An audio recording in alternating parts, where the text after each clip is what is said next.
ஆனால் மகாதேவா, வெந்நீருடன் தாங்கள் எங்கு செல்ல வேண்டும்?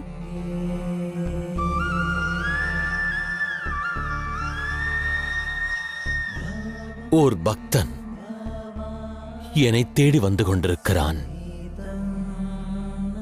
அவன் கால்கள் சங்கிலியால் பிணைக்கப்பட்டுள்ளது.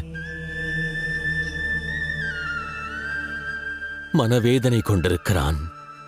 இன்று அந்த சிவபக்தன் தன் பூரண பக்தியோடு என்னை தேடி வந்து கொண்டிருக்கிறான். மகாதேவா!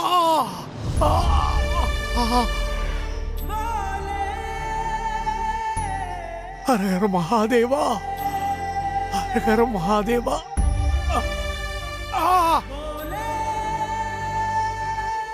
ஹரஹர மகாதேவா! ஹரஹர மகாதேவா! ஒரு பக்தனின் பாதங்கள் சிவனை நோக்கி வந்து கொண்டிருக்கிறது.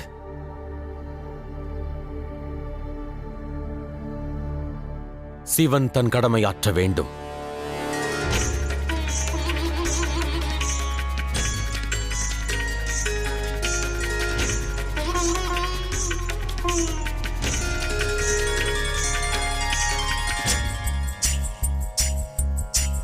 கற்பூர கௌரம் கருணாவதாரம் சம்சார சாரம் புஜகேந்திரஹாரம்.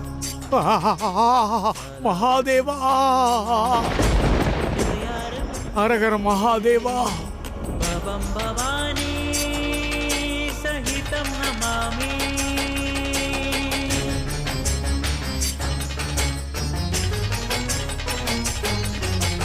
கற்பூர கௌரம் கருணாவதாரம் சம்சார சாரம் புஜகேந்திரஹாரம் சதா வசந்தம் ஹிருதயாரவிந்தே பவம் பவானி சகிதம் நமாமி. மகாதேவர் என்றும் தன் பக்தர்களுக்கு துணையாக நிற்கிறார். பக்தர்களின் வேதனையை தனது வேதனையாக அவர் ஏற்கிறார்.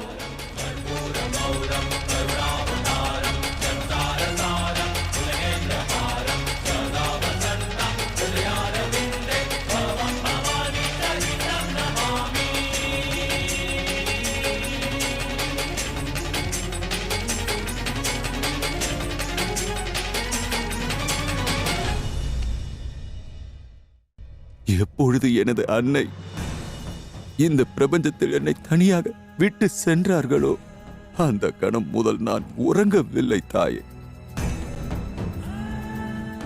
தாயே, தாங்கள் எனக்காக இனிமையான ஒரு தாலாட்டு பாடலை பாடுவீர்களா? நான் சில வினாடிகளாவது அமைதியாக உறங்க நினைக்கிறேன். மூடனே, மகாதேவரின் பதவி உனக்கு தேவை. ஆனால் உனது செய்கையோ பச்சிளம் குழந்தை போல் உள்ளது. செல்லலாம் அசுரமாதா திதி. எவனிடம் சுய ஒழுக்கமில்லையோ அவன் எந்நிலையிலும் வெற்றிக்கு தகுதியானவன் அல்ல.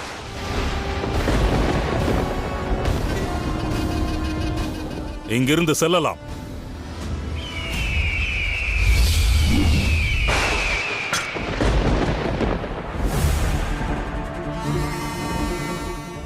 அசுரகுரு,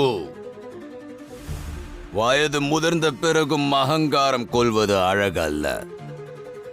உங்களது ஆயுதத்தை ஏந்தி என்னை தாக்குங்கள். அவ்வாறு தாக்க இயலாவிட்டால் அசுரகுரு, ஜிம்பராசுரர் தங்கள் ஆயுதத்தை உடைத்தெறிந்து விடுவார்.